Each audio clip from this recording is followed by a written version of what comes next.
Unlike the other strokes, when starting the backstroke race, the swimmer shall line up in the water.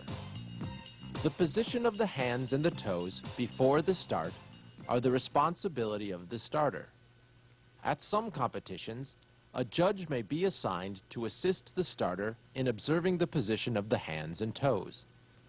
Standing in or on the gutter, or curling the toes over the lip of the gutter immediately after the start is not permitted.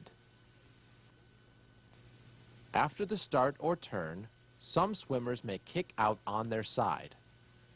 This is legal as long as the swimmer remains past vertical toward the back for this portion of the race.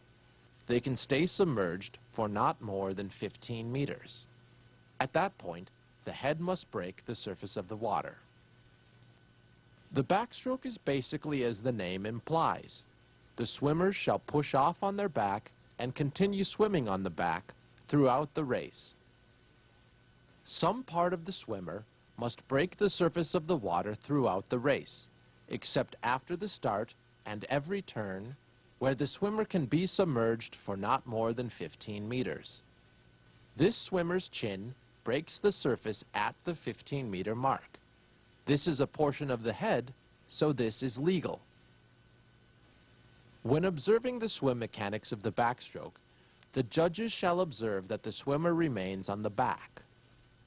From the side of the pool, the stroke judge shall observe that the head breaks the surface of the water before or at the 15-meter mark. Some part of the swimmer must then break the surface of the water throughout the race. When turning at the end of each length, some part of the swimmer must touch the wall. During the turn, the shoulders may be turned past vertical toward the breast, after which a continuous single or double arm pull may be used to execute the turn. Once the body has left the position on the back, there shall be no action that is independent of the continuous turning action. The swimmer must return to the position on the back or side past vertical toward the back upon leaving the wall. In plainer language, the swimmer can rotate to their breast and take a single or double arm pull and continue kicking as long as it's part of a continuous turning motion.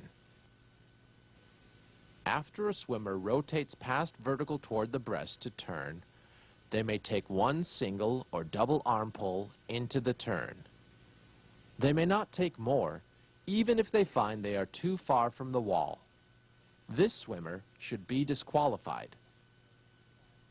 Once the hand or hands complete the pull, then the swimmer must be initiating the turn motion. The head coming up can be legal as long as it is part of a continuous turning motion. This swimmer is legal. The swimmer may kick while turning as long as that kick is part of the continuous turning motion. The swimmer may not kick into the wall to make up distance before turning. This is an illegal turn. After turning past vertical toward the breast, the swimmer has to start the turning motion. This swimmer is performing an illegal turn.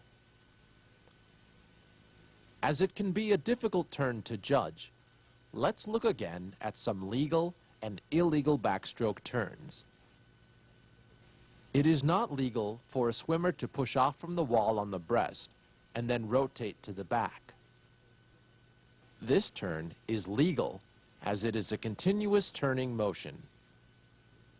This turn is illegal because two single arm pulls are taken into the turn.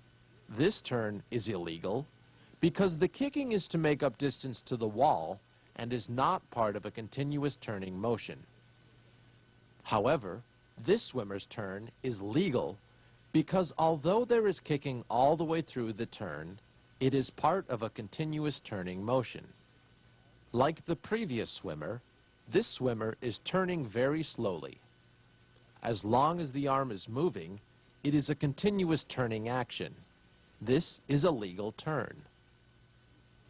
Another form of a legal turn is when the swimmer touches the wall while on their back, then turns in any manner as long as they are at or past vertical toward the back when their feet leave the wall.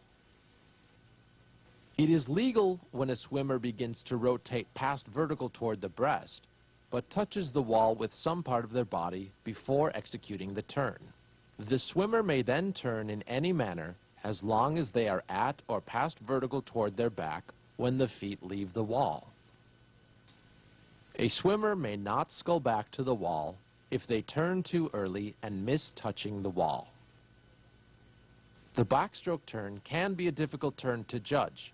Remember, if you are unsure of the call, the swimmer always gets the benefit of the doubt. When observing the turn, the judge at the end of the pool should stand over the lane. Once the swimmer passes vertical toward the breast, you should observe that all actions of the swimmer are associated with a continuous turning action.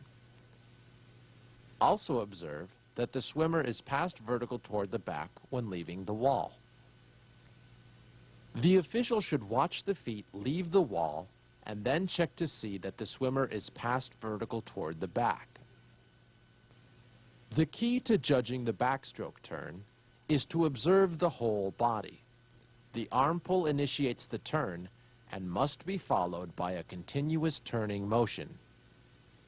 When finishing the backstroke race, the swimmer must touch the wall while on the back. The race is finished when any part of the body touches the wall at the end of the prescribed distance.